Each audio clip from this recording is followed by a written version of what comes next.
I dropped out of college for a while. And I worked on these iron ore freighters. You know, we go up here and get a whole load, however many thousand tons of this iron ore, and haul it down, throw it in a blast furnace in Buffalo, run back up and get some more. And I used to think, will we ever run out? And I can remember saying to myself, well, Al, you're just a dishwasher.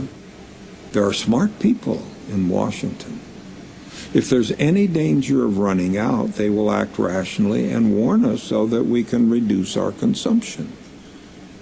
And I'm ashamed to admit how many years it was before I realized that my trust was misplaced. And I suspect that if you ask any of these people on the street about these problems, you'll most likely find that they have faith that somebody intelligent is looking at these things.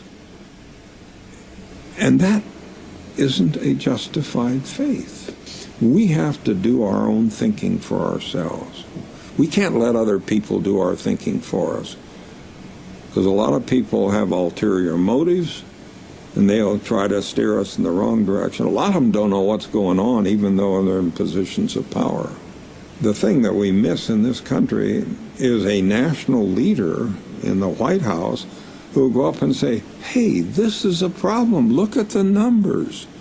We need to have 2 years to have a national dialogue on the question, what should our future be in order to live within the resources that we have and to have a good future for everybody. And out of this 2 years of dialogue from coast to coast with political leaders and leaders in all aspects of life, we're going to try to come down with some kind of a reasonable policy statement that we'll use for guidance. 200 years ago, the activities of humans were just an infinitesimal scale compared to the scale of global events and, natural phenomenon. Now we're so big that it's, we couldn't fight World War II over again. It was fought on gasoline. Much of it was from the continental U.S. It's all gone. It's depleted. And right now it's ironic that we're waging war in Iraq using Middle East oil against Middle East people. And no matter what politicians say, a central part of the war is petroleum. Now go broaden your view a little bit and ask about all these global trade agreements that are getting to be somewhat controversial.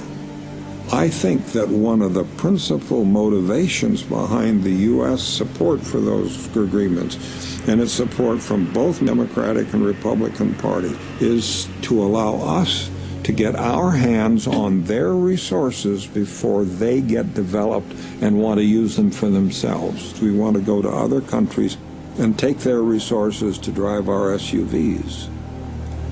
One has to look at things in terms of arithmetic. And the interesting thing is that arithmetic and science that sort of goes with it, these aren't democratic. The three of us can't vote as to whether or not there's global warming and have our vote determine whether or not there's global warming. It's happening whether we vote on it or not. And we have to realize that on these big issues, science doesn't care how people vote. It's just going its own way, responding to the things that we do, the way we insult the environment and so on. And of course, if we don't stop population growth, nature will. And it'll be the four horsemen of the apocalypse. It'll be disease and war and famine, that sort of thing.